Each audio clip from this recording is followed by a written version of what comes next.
Hello, my name's Chris and welcome to the HorrorScreams VideoVault. Now, there's no denying that even though the series ended up going in a more action-oriented direction with later entries, the Alien series is definitely still a horror franchise at heart. From the dark, claustrophobic corridors of the Nostromo all the way through to the underwater, flooded mess hall of the USM Alien 4, terror and danger lurks around every corner, as does a huge 8-foot acid for blood with a sharp, pointy tongue thing, Alien, which will rip you to bits in a second. Nice. So grab your pulse rifle, grab your motion tracker, and somebody wake up Hicks as we look at the top 10 most gruesome deaths in the Alien franchise.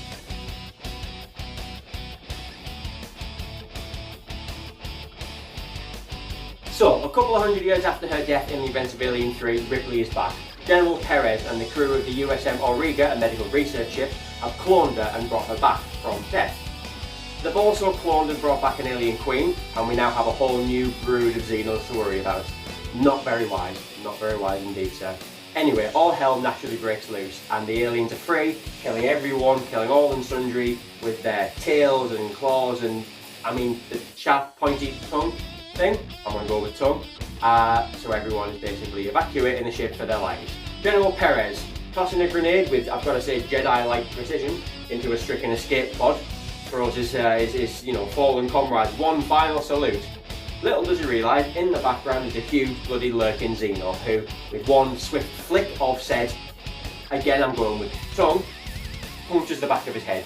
Now, with just enough time to give himself a reach around, Perez pulls a piece of globular brain matter into his own hand, looks at it before he and his incredible shoulder hair are gone for good.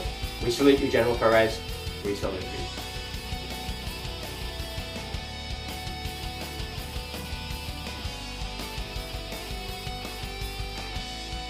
Okay, so this one's technically not a death, given that Bishop is an artificial person. He may be synthetic, but he's not stupid. Bishop. So having spent the entirety of the second Alien movie, Aliens, slowly trying to gain Ripley's trust after she was obviously traumatised at the hands of goddamn robot Ash 57 years earlier, he becomes an integral part of the team. Now, having helped everyone escape the clutches of the alien queen, Ripley and Bishop are in the hangar having a nice, self-congratulatory chat when all of a sudden, boom, through Bishop's chest, through his torso, bursts the alien queen's tail. So he's flailing around the place, spitting, I was going to say blood, but it's probably antifreeze, all over the shop. And the alien queen just casually rips him in half and throws his bisected body parts at either side of the hangar as casually as you would throw a cat into a canal. Wait, what?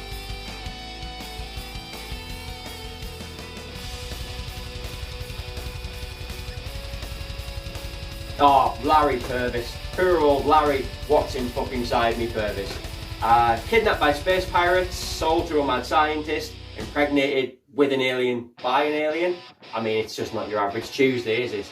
Anyway, taken along by Ripley and the crew of the Betty, trying to get to safety so they can freeze him and extract his baby, I guess. They encounter the villainous Dr. Wren, who's the guy responsible for cloning Ripley and the aliens in the first place. Now, seeing his opportunity for revenge, his waters having fully broken at this point, Purvis, he feels a familiar pain in his chest. He charges at Dr. Wren like a man possessed, grabs him, spins him round, puts him on his knees. This is sounding way more sexual than it needs to be. Just in time for the alien to burst its way not only through Purvis's own chest, but through Dr. Wren's head. Very Joss Whedon, but also a very gory 2-for-1. We salute you also, Purvis.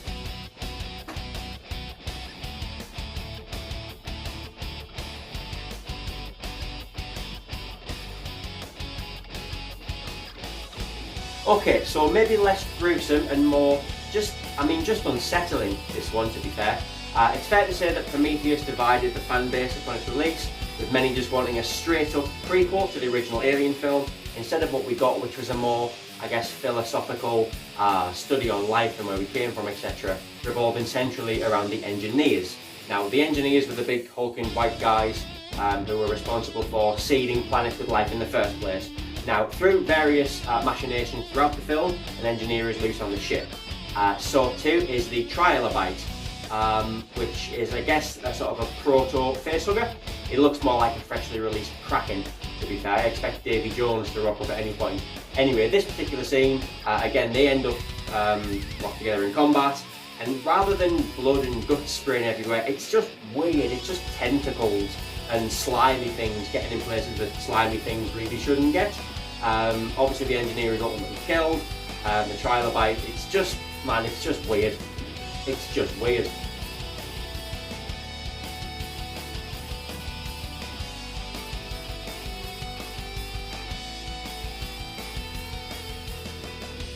Okay, so we're back to the blood and guts for this one. Also, a bit of a confession. Alien 3 is my favourite Alien film. I just love it, I think it's brilliant. I don't know, it must just be something, you know, an affinity with bald Englishmen, potentially. Make of that what you will. Anyway, Alien 3. The character Murphy, we first meet Murphy at the crash site. Him and his dog Spike are there as they extract Ripley and, you know, the other unfortunate victims of that crash, bring them back to the infirmary, etc. Now, Spike goes missing. Murphy doesn't know where his dog is. We know that the dog has actually been face-hugged, a stowaway alien, and is the host for a new breed of xeno that we haven't seen yet, a dog alien on all fours, which comes running at the first, you know, sound of a packet of crisps rustling, and will then proceed to wipe its ass on the carpet and lick its own nuts. But that was in the director's cut, that's not in the main film. Anyway, back to Murphy. He's there performing his duties. He's cleaning the air shafts, cleaning the air ducts. When he spots something off to the side, he steps on something slimy, picks it up. We know it's a discarded alien skin, it's just slime and flesh to him, I guess. He spots something off to the side, goes to investigate in a little hole. Turns out it's the alien, spits acid into his face. Now normally that would be enough to kill him, but it doesn't. He's falling away, you know, crying in agony, circling and flailing, and he backs right into a 20-foot fan, which just dices him to bits. Slices him in half, chops him to bits. He's identifiable now only by his boot. Never did find his dog either. That's a shame.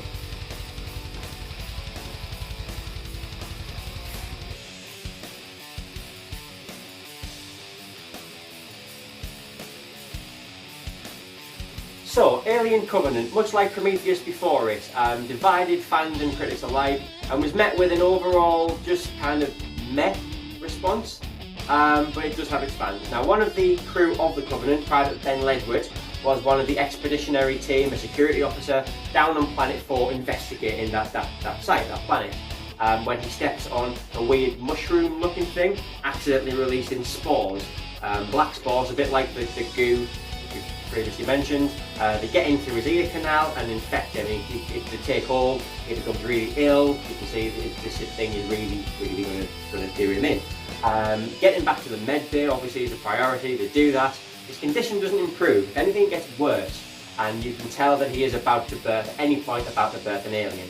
Now you'll see I just went like that because normally an alien would burst out through your chest, a chest burster, but in a really cool kind of subverting expectations kind of way, LEDWARD births the first back burster. It comes out through his back and through his spine. Now if that wasn't gory enough, because he is now spineless, for want of a better term, having been severed by the alien, his body just kind of flops a little bit off the back of the table at a weird angle, and it's just left there flopping like a floppy thing. It's really cool, give it a watch.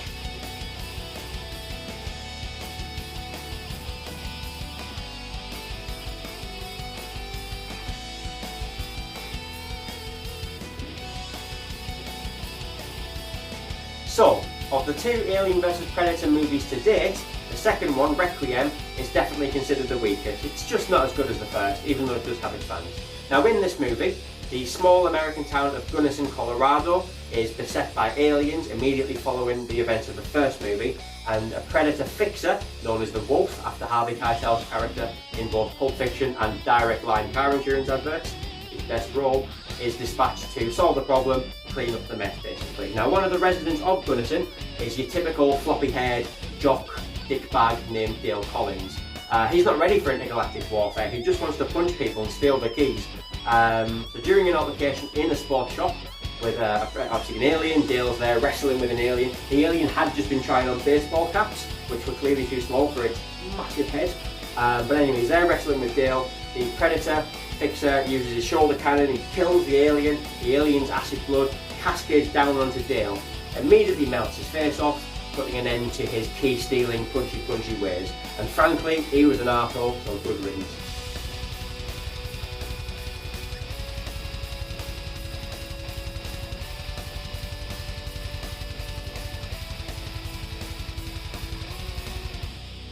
So, back to Alien Covenant, and in a scene which has some rather uncomfortable, potentially real-world connotations, Michael Fassbender's David android from Prometheus explains to Michael Fassbender's Walter android from Covenant that he's actually responsible for the deaths of the entire engineer species. In between both films, up to the end of Prometheus, David and Elizabeth Shaw fly off in the famous C-shaped ship to find the engineer planet. Once they do, they come across a huge staging area, a huge landing zone with thousands of the engineer species all lined up to greet the ship and wave and blow those things. But rather than greet them, I have no idea what that was about, sorry. Rather than greeting the engineers, David decides instead to cascade and rain down just thousands of black kind of jar orb things. Each one is filled with that goo that we keep talking about, the black viscous goo, rains down upon all the engineers and just decimates them. Their bodies are crumbling, they're infected, they're scrambling over each other's bodies to escape. They're, spitting up bile and goo and all sorts while they crumble and just decay on the floor. Uncomfortable, really not nice. Cool, but not nice.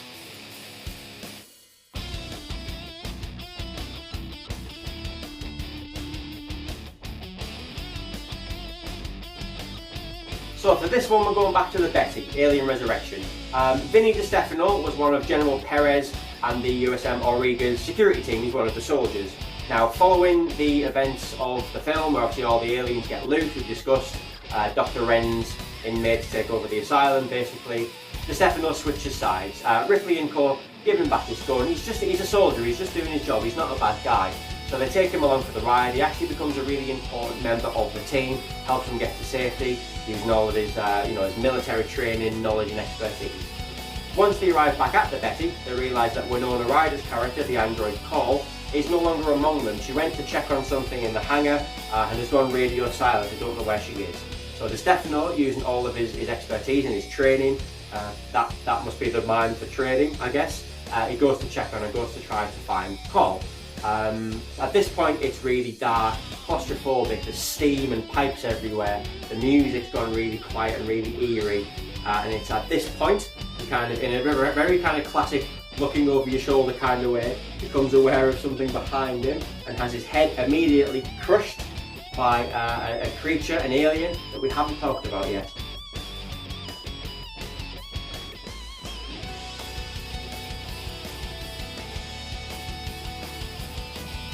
Right, so here we are, number one on the list. We're sticking with Alien Resurrection, just to say that as a byproduct of the cloning process, which brought back both Ripley and the aliens, each species inherited certain characteristics, certain traits of the other. So Ripley gained acid blood, heightened senses, heightened ferocity. The alien queen, in turn, developed a human reproductive system, human womb. So from this cross-pollination, we end up with a perfect hybrid of the alien and human species. We end up with a newborn, a monstrous kind of yellow looking creature with hauntingly human eyes and a sickeningly human pink fleshy tongue. Now once this creature's birthed, it immediately turns on its actual birth mother, the alien queen, kills her, swipes her head clean off and proceeds to kill various scientists etc. as well. The only person it doesn't turn on is Ripley. It thinks Ripley is its actual mother and leaves her alone. They escape back to the Betty, everyone thinks they're safe. We know they're not. Obviously the hybrid has followed them, the newborn has crushed DiStefano's head by this point, as we know. Ripley has to do something. She has to get this creature off the ship. The only way she can do so, under the pretense of nurturing the creature, under the pretense of giving it a hug, patting it on the head, giving it a fist bump, I guess. She intentionally cuts her hand on its tooth, don't forget acid blood, throws the blood at a small porthole window, which immediately breaks and starts to depressurise the cabin. Now Ripley and Cole trap themselves in for safety. The alien doesn't know to do that and is pulled up against the window and starts to be sucked out into the blackness of space. Now that's gory and gruesome enough by itself, but worse than the visual aspect, however, is the sound design. The almost human cries of this creature as it is sucked out of a porthole window into the vacuum of space. You know, you can hear the pain, the agony, the betrayal, but worst of all, the fear from this creature as it is decompressed, as it is pulled into the blackness of space, actually serves to paint it more as a sympathetic victim than as a murderous villain.